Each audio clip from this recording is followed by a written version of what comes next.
It's easy to look at those situations you just saw and think, oh, I do the right thing. But would you? We ran a test with our hidden camera. Call it a candid camera of ethics, a sort of lab experiment that can have unexpected results.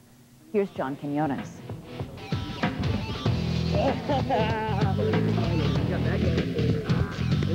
Three teenage boys looking for trouble, big trouble. Looks like you overshot the trash can, Zach. Within moments, they surround someone's car, and they're trying to break in. Can you break in? I think I almost got it, dude. You almost got it? Yeah. And now they spray paint the car with graffiti. This man who's driving by has seen enough.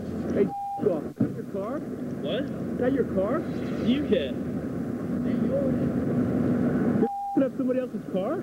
I guess I'll call the police then. A friend of the man arrives and makes the call to 911. The cops will take care of you. Okay. It's a nice moving facility for you guys. Yeah. You'll love it 3 squares a day, buddy. But the police are not coming, and these teenage vandals are not going to jail. They're actors. The car and the hidden cameras belong to us. We wanted to know if anyone would step in and try to stop a blatant act of vandalism in a suburban parking lot. But as you'll see, before our experiment is over, we'll get a lesson in human nature we could never have predicted. Our teenage vandals are loud and pretty brazen in broad daylight, yet people continue to walk right by. Do they think the boys are trashing their own car? Well, even when it becomes clear the car is not the boys, many keep right on going. I hope that's your car. Yeah, I'm spray painting my own car. You being sarcastic? Yeah. This woman seems to be almost joking with the boys. Almost. Don't do mine, please. I can't afford it. Please, don't do mine. I promise I won't do yours. The women keep on walking. Later, they told us they would have called the police. And how about this woman? Will she step up? She looks concerned.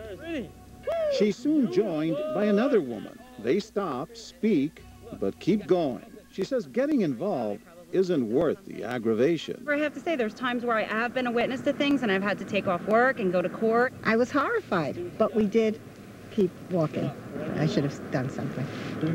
This woman keeps an eye on the scene from a safe distance, but we'll come back to her later. Our vandals, meanwhile, have been at it for nearly 3 hours, destroying that car and seldom being challenged. But they'll soon meet their match. This man, sprinting up the path, demands some answers. Is it yours? Is it yours? No. So why don't you just mind your own business? This is public business. Public business? That's public business. Facing somebody's vehicle, private property is public. Let me show you how much I care, sir. Adios. Have a nice day. The boys, meanwhile, are undaunted. Hope you enjoy your jog. Something else you wish to say to me?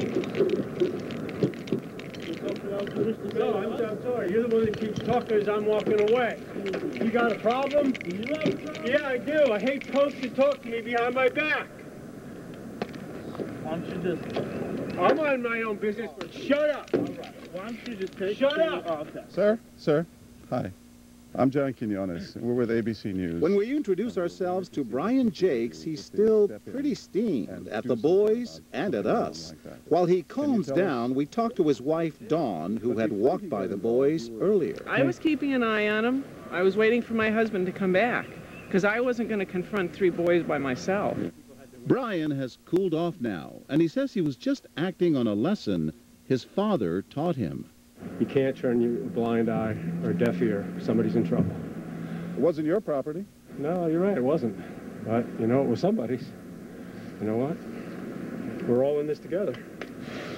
He took action in a way that was selfless, and it was about stopping something bad from happening. Jack Davidio, professor of psychology at Yale University.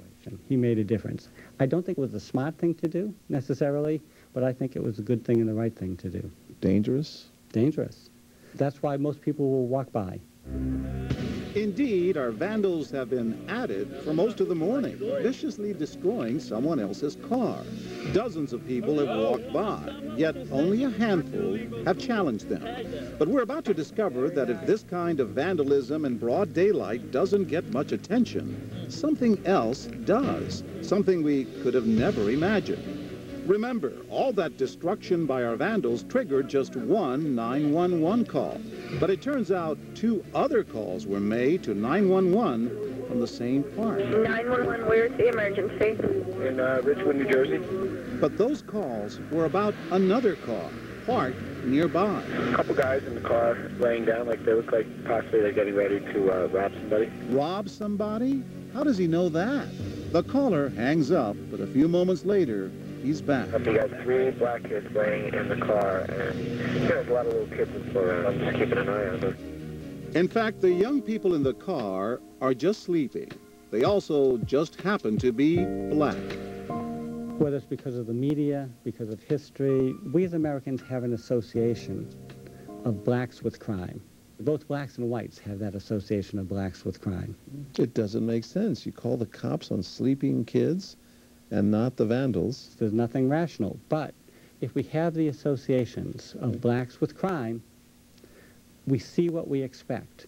And even if they're sleeping, we can make that into a potential criminal act. If that had been white kids sleeping, then they'd be white kids sleeping. But coming up, if a few African Americans resting in a car trigger calls to 911, what'll happen when we replace the white vandals with 3 black actors? Will that make a difference? When What Would You Do comes back.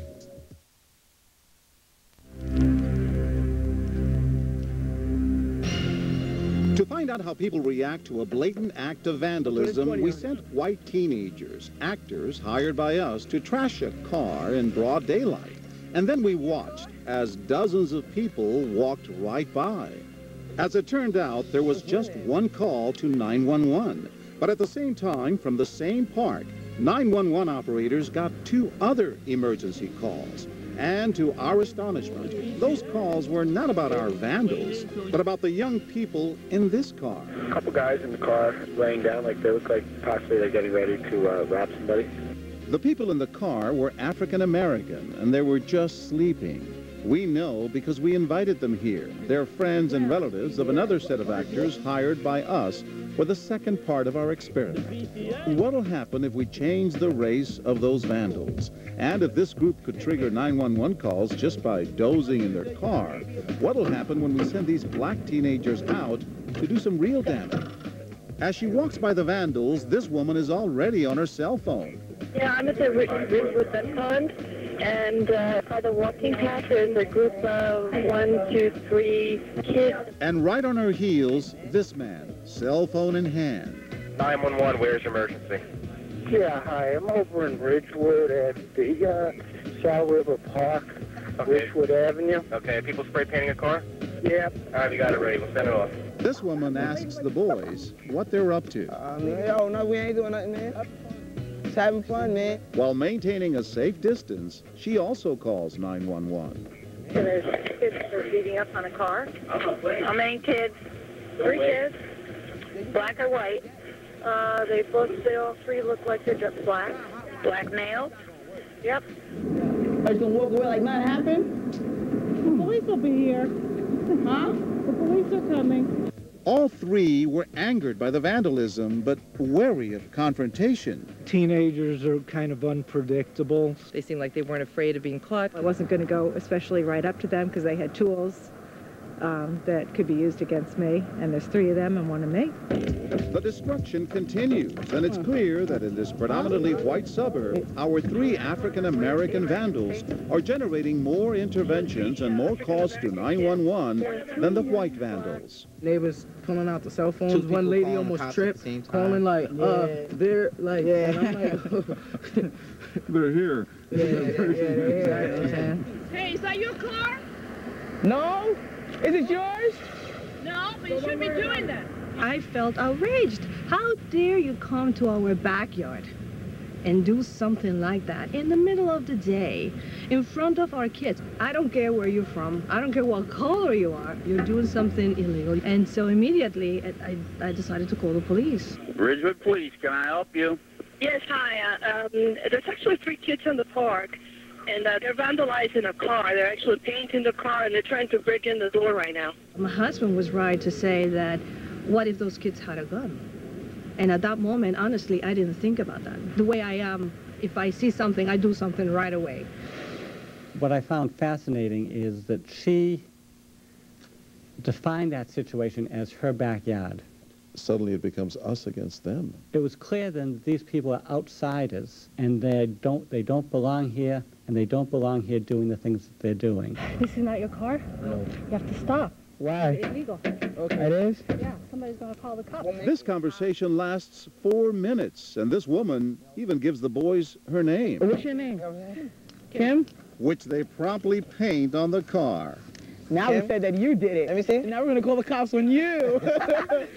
So what difference did it make when we changed the vandals' race? A total of 10 calls to 911 compared to 1 call when the vandals were white. And more people stepped in. They probably recognize that there's vandalism going on more because these kids are black, because of the associations, the expectations, the stereotypes they have, and the fact that these kids are from a different neighborhood. By intervening or calling 911 on the black vandals, people are doing the right thing. But the white vandals were more likely to get a pass. Obviously, what you guys were doing was wrong, and what the white kids were doing was wrong.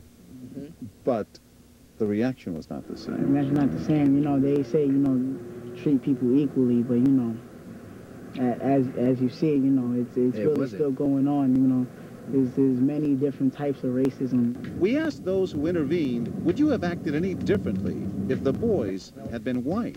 I think I would have done the same way. Maybe I would have stopped them sooner. I did notice they were African-American young boys who were in a white neighborhood, but if they had been white kids, I mean, we would have done exactly the same. I might have done it quicker. I probably hesitated because they were black.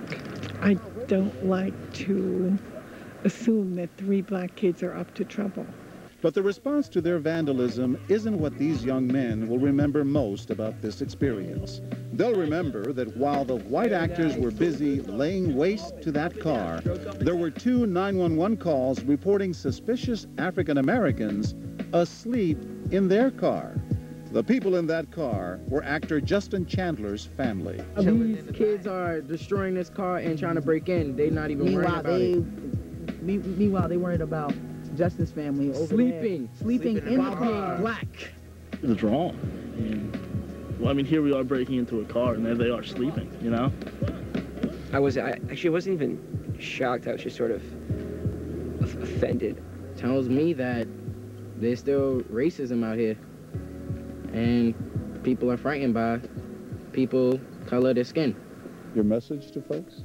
It'll be a better world if we could stop racism. I don't know if that's going to happen because it's such a big world, but you can help to stop.